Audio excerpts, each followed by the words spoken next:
Hey guys, it's Man89 here. I hope you're doing great, and since there haven't been that many great games lately to keep us busy, I thought this would be the perfect time to share with you the 10 best RPGs you should play in 2021, while waiting for the Elden Ring to come out. I did my best to pick the latest games, for the most part, so I'd appreciate it if you could show your support by hitting the like button. Oh, and according to my YouTube analytics, most of you guys aren't subscribed to my channel, so you can either subscribe or pay with your blood! Now let's get started with the first game. While waiting for the Elden Ring to come out, and if you manage to get yourself a PS5 because you're a lucky motherfucker like me, you could play Demon's Souls, the remake of the original PS3 game that sadly I couldn't play at the time because I had an Xbox 360, but now I get to play the sick looking version on PS5. And if you're new to Souls games and you're afraid you're gonna waste $70 on a game where you might end up getting stuck pretty early on, let me tell you something. You get to access 5 different worlds after defeating the first boss, who's a pile of shit surrounded by shields, so don't worry. I mean, I was worried too before picking up the game, but I beat it a few weeks ago, and if I can do it, so can you.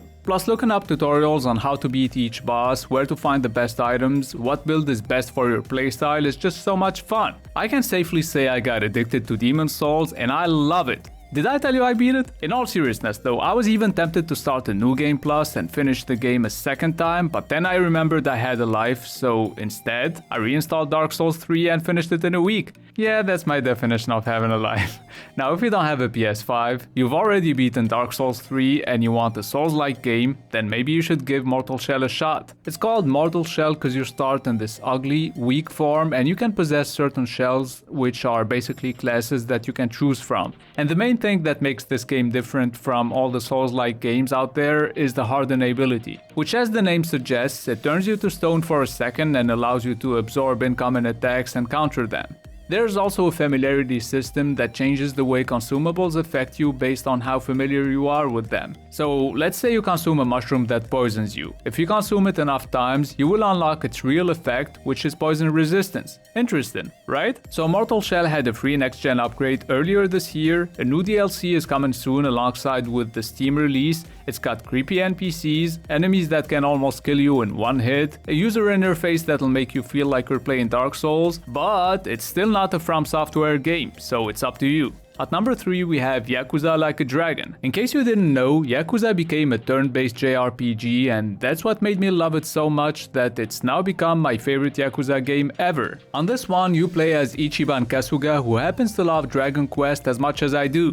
This is probably the most unique game you can play in 2021. It's hilarious, it's got ridiculous quests like getting a plunger or recycling cans and even stealing some from homeless guys. I mean, I told you it's unique. Keep in mind, just like in all Yakuza games, for every 30 seconds of gameplay, you get 10 minutes of cutscenes. And it takes 4 whole chapters for the game to finally open up. Don't worry though, every chapter you'll come across someone that'll make fun of your failed punch perm. Oh, and the game is extremely easy until you reach the last 3 chapters, where you'll witness one of the craziest difficulty spikes in gaming history. By the way, there is a mini-game where you can turn a cracker store into a huge business. It sucked the shit out of my life. I played the game on PC, but I captured the footage you're seeing now on Xbox Series X since it's part of Xbox Game Pass. Speaking of which, you'll find the link to get Game Pass Ultimate for PC and Xbox in the description. Thanks for hooking me up, Microsoft. Appreciate it a lot. At number 4 we have another JRPG, except this one isn't available on Xbox.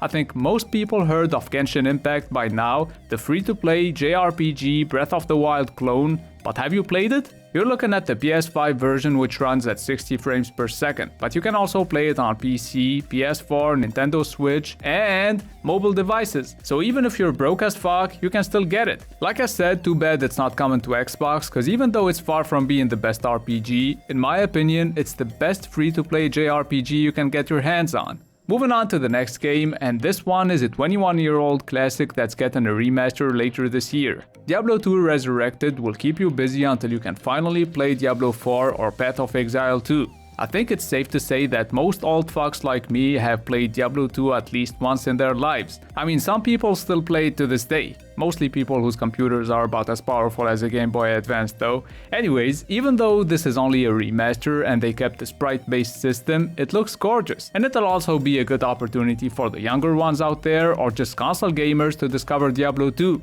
Now at number 6 we have the best RPG ever. Cyberpunk 2077. Just kidding. Maybe it'll be on my top 10 when it's actually finished, in 2077.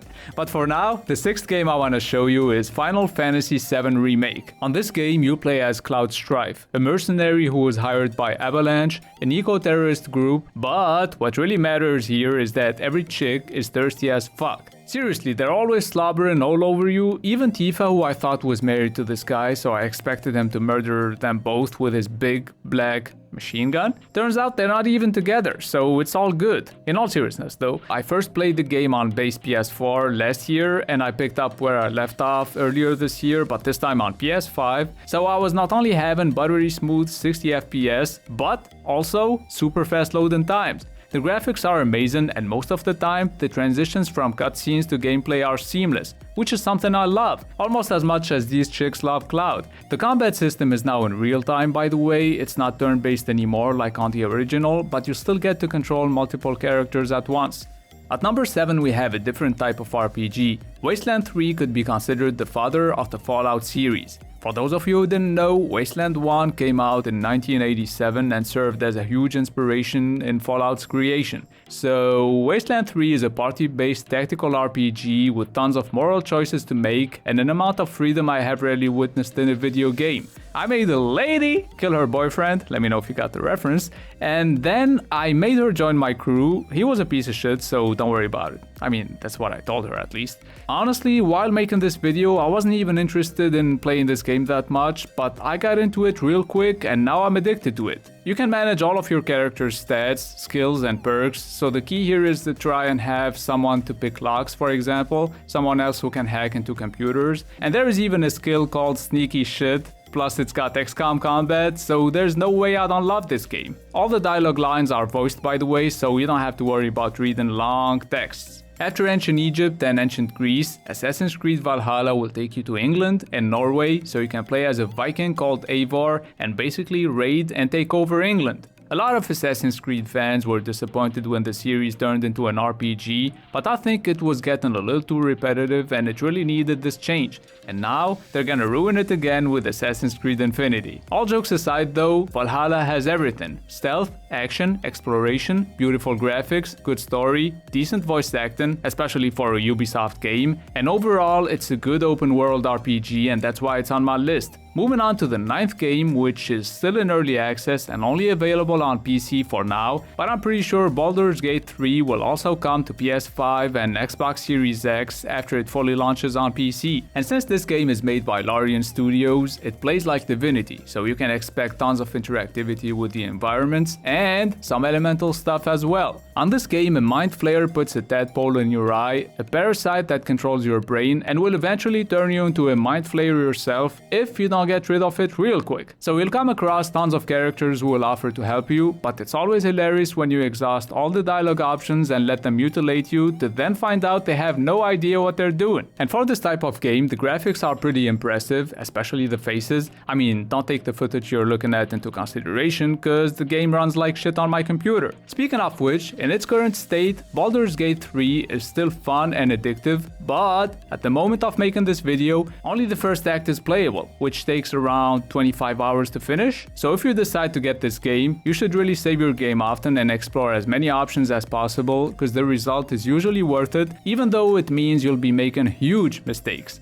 Last but certainly not least, we have The Witcher 3. And I know what some of you guys are thinking. Seriously, Hitman? A 6-year-old game? Shut up and hear me out. I'm only including The Witcher 3 because it's getting a next-gen upgrade later this year, so a lot of people will be playing it for the very first time. And to those people I say, if you like it when there is a game inside the game, then you'll be happy to know Gwent, the card game, is probably more fun and addictive than the actual game itself. Keep in mind that even though most fanboys put The Witcher 3 on a pedestal, while playing it you'll have to deal with the extremely limited interactivity with NPCs, average controls that result in and more often than not interacting with the wrong object or just having to be perfectly positioned to loot a corpse, which will piss you off sometimes. Some animations are kinda bad and Geralt's movements are way too stiff. So stiff that even a 5-foot fall can break him. So it's far from being perfect, but it's definitely a great RPG even though it took me several tries to get into it. And that's gonna be it for my top 10 RPGs you should play in 2021. I wish there were more games like Skyrim, Gothic 3 and Kingdom Come Deliverance, but you know, I picked the best RPGs out of the ones we got last year and this year, so I hope you found this video useful.